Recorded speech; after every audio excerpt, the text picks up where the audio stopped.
You know, I think it's been a while since I've been left genuinely awestruck, speechless, and totally confused by a film all at the same time. But congratulations, Denis Villeneuve, you've managed it. Blade Runner 2049 is a sequel to the 1982 cult classic Blade Runner, which inspired a bunch of other sci-fi films after it. It stars Harrison Ford, Ryan Gosling, and in a world where reboots are met with a certain amount of skepticism, can a sequel to such a classic as Blade Runner really live up to the standards people set for it? Let's get into it. So one thing I can immediately say about Blade Runner 2049 is that this is 100% a spiritual sequel to Blade Runner.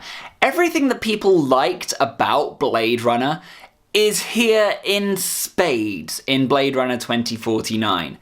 Visually and tonally and aesthetically, everything is in keeping with what people really enjoyed and what set the bar so high for Blade Runner as a film. Now, I've seen Blade Runner a few times, mainly different cuts of it. I've seen the director's cut and the final cut.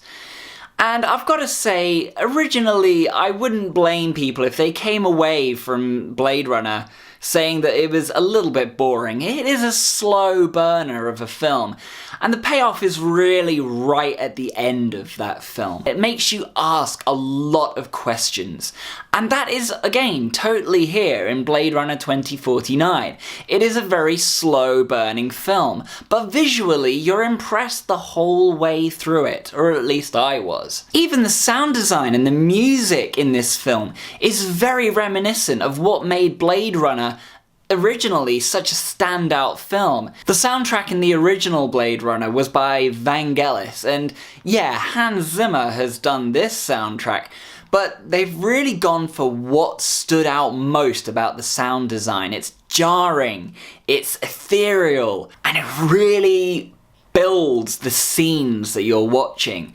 Half of what makes the scenes so interesting in Blade Runner 2049 is some of the music that gets used while you're watching it, and it creates such a weird, spacey, almost kind of horror-like vibe to it that you're not sure whether to be scared or whether to be interested or whether to be intrigued, and I think that's one of the most enthralling things about this film. Now, one of the things that has made Blade Runner such an interesting film originally was the hard question of whether Deckard himself is in fact a replicant the whole time. Some of the cuts of that have gotten closer to an answer, and some of them like to leave it a little bit more ambiguous. And I was concerned that Blade Runner 2049 would give a hard answer to that question. But I've got to say, without giving too much away, that for everything that this film answers about the original film and about the questions of its own plot, it raises about 10 more by the end of the film. So you are still left with so many questions by the end of the film that even though there has been payoff to certain points in this film, and certain points from the original as well, you're still left questioning everything that you thought to be real about this film. And again, where Blade Runner raised these questions about Deckard as a character, Blade Runner 2049 raises similar questions about Officer K, played by Ryan Gosling, but almost in its switched around way. Now, while it's made no small fact right from the start that Officer K is replicant, it is questioned a lot whether there's more to him than just that.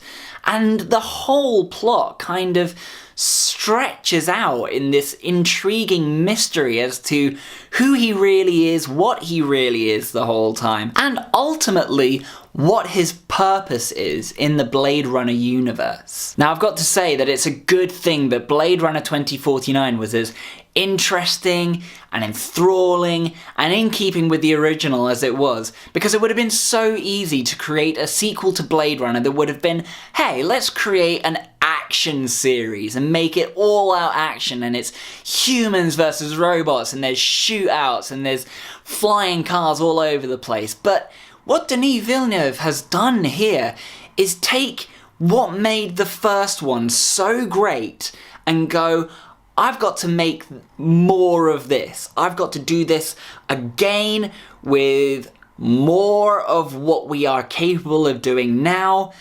And it's a good thing that this has ended up being so good, because if it wasn't good, this would have just become background noise and fodder for the whole Hollywood shouldn't do reboots and remakes and sequels argument. It would have been just another statistic in that argument. Now, at the risk of gushing over this film and going on about the visual aesthetics and the tone of the film, I'm going to keep it short in a summary and say that Blade Runner 2049 is every bit the film that Blade Runner was. It had similar kind of pacing to Blade Runner. It had a similar story of intrigue to Blade Runner. It had very similar character development to Blade Runner. And the visuals and the sound design were equally as impressive as when Blade Runner first came out for this one now. This could actually end up being as influential as Blade Runner was when it originally was released. And for those reasons, Blade Runner 2049 is getting 4.5 stars from me.